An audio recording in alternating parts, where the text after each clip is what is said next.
Welcome to an extension of section 10.4, Set Theory. In this lesson, you will learn to use the vocabulary of set theory. You will also learn to perform operations on sets. So, I ran across this poster in the library the other day, and it's actually really cool because it's using the Venn diagram and the operators of set theory. So I think after perhaps we talk about this a little bit, both in this lecture and in class, you can connect this idea to your understanding of how you search the internet. Let's begin by defining some words. The words are set, element, empty set, and universal set. A set is a collection of distinct objects. They're often written inside curly braces like these, and you might see them as being numbers, like 2, 4, 6, or something like that. Or you might see them as being other things, like states, like Alabama, Michigan. It just depends on what it is that you're talking about. So the objects in a set do not have to be numbers. An element is just one of the distinct objects in a set. So in our example before, it could be Michigan, or it could be 2. The empty set is a set that contains nothing. Often we write this as a 0 with a little line through it, running at a diagonal like that. And the last thing that we're looking at is the universal set. The universal set is just a set that contains everything that we're looking at. Like, for instance, if our set maybe had Alabama and Michigan again, then the universal set might be something like the set of all possible states. So in other words, all 50 of the United States might be the universal set, and a set that was in that universal set might contain Alabama and Michigan. Alright. This comes from page 715, so I don't need to see this in your notes for today. But what I would like to see is that you have written down that this is on page 715 so that you can reference it easily. Let's talk about the concepts on this image that I stole from your textbook. So, here we have a set A and a set B.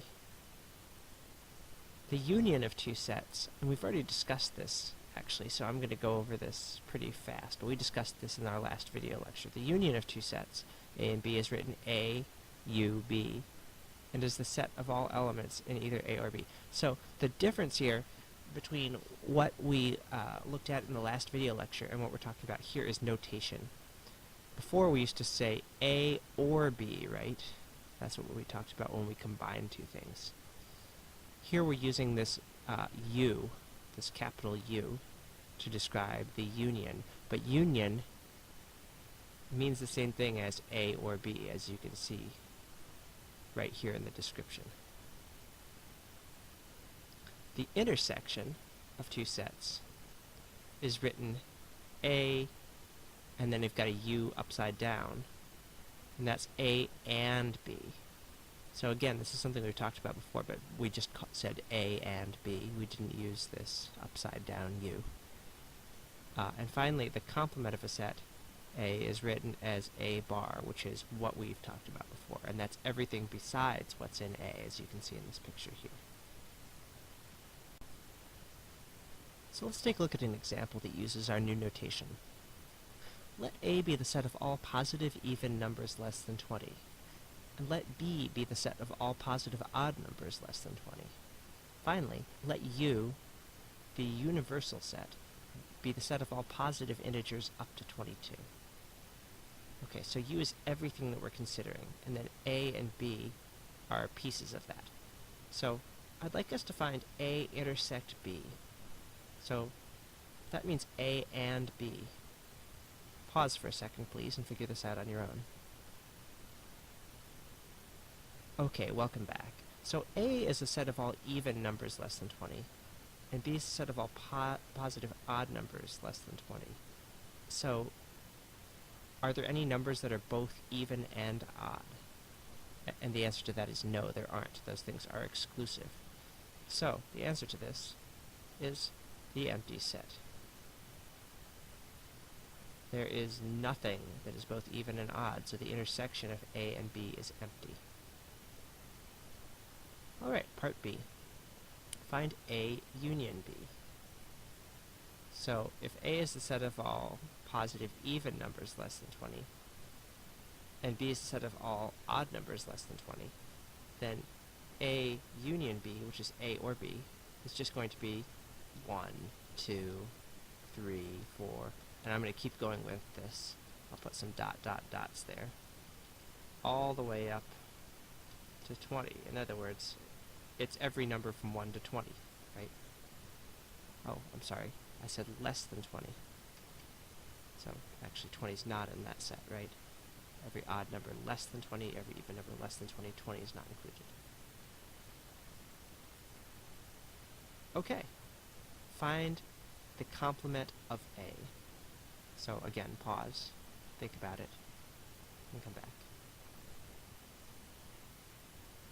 Okay, so if A is the set of all positive even numbers less than 20, then A bar must be the set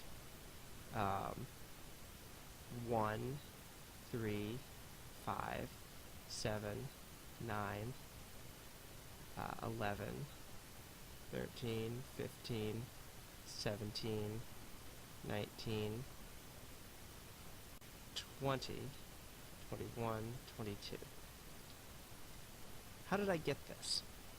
Well, if A is the set of all even numbers, I want the set of all odd numbers, right? So that's going to give me pretty much everything in B, 1, 3, 5, 7, 9, all the way up to 19. Plus, it's going to give me the other stuff in the universal set that we were considering. So in other words, the other stuff that wasn't in A or B, namely 21, 20, and 22. Let's look at another definition. A subset is a set that is contained wholly within another set. So we would say, if every element in A is also an element in B, then A is a subset of B. And it's written A with a little U on its side like that, or maybe you could think of it as a C with a line under it. It actually looks kind of a lot like a less than or equal to sign. And in some ways that makes sense because the stuff in A must be less than or equal to the stuff in B. So I can give you an example of that here, but take a look at our drawing. Here we see the big things, big squares, the universal set. That we're not concerned about right now. But then we've got the circle B, which is the bigger circle, and then we've got a circle A completely within it. So in other words, everything in A is also in B, and that makes A a subset of B. So let me give you an example of some subsets. What if A was this set, and B was the set? Then, because each element in A is also an element of B, we can say that A is a subset of B. Let's do one more example of these. So, we'll come back to the same sort of idea we had before. Let A be the set of all positive even numbers less than 20. Then B will be a little bit different. Let's say B is the set of all positive even numbers less than 20. So in this case, they're both even numbers. Finally, let's let C be the set 1, 2. So here's a question. Is A a subset of B? Well, let's look at it. Is every element that's in A also an element in B? A's got all the even numbers less than 20. So that's 2, 4, 6, 8, 10, 12, 14, 16, 18. And B has a set of all positive even numbers less than 10. So that's 2, 4, 6, 8. So is every element in A also in B? No. A is bigger than B. A has numbers like 12 in it. B doesn't. That makes A not a subset of B. So our answer to this is no. Is B a subset of A? Pause and think about it. Yes. Every element that's in B is in A. B has 2, 4, 6, 8. A also has 2, 4, 6, 8. Therefore, B is a subset of A. Alright, and finally, is C a subset of A? Well, A has 2 in it, right? A is 2, 4, 6, 8, so on. C has 1 in it. 1 is not in A. Therefore, C is not a subset of A.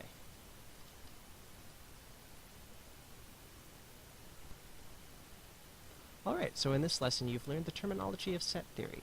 This includes set, element, universal set, empty set, and subset, as well as the operations intersection, union, and complement. And you've learned how to take the intersections and unions of sets, and I should mention complements as well.